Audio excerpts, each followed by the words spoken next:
When rolled, these flowers are approximately 1 inch.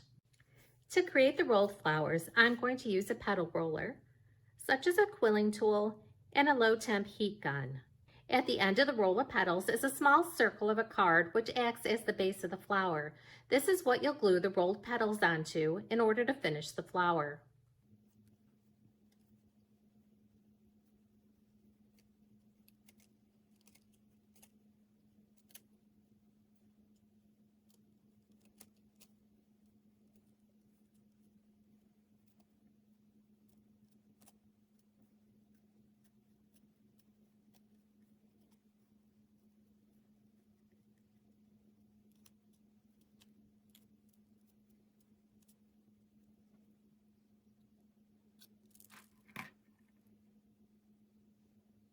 Once you reach the end of the circle, bend it backwards slightly. Apply your glue with the glue gun, then fold it into the base and hold for a few seconds.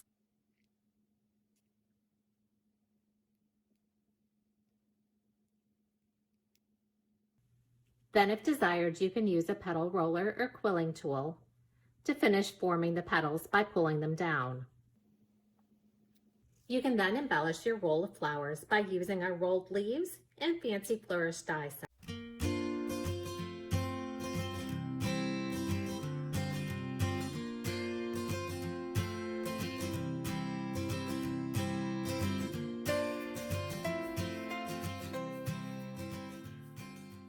For more inspiration, visit the product pages on our website, like us on Facebook, or follow us on Pinterest and Instagram.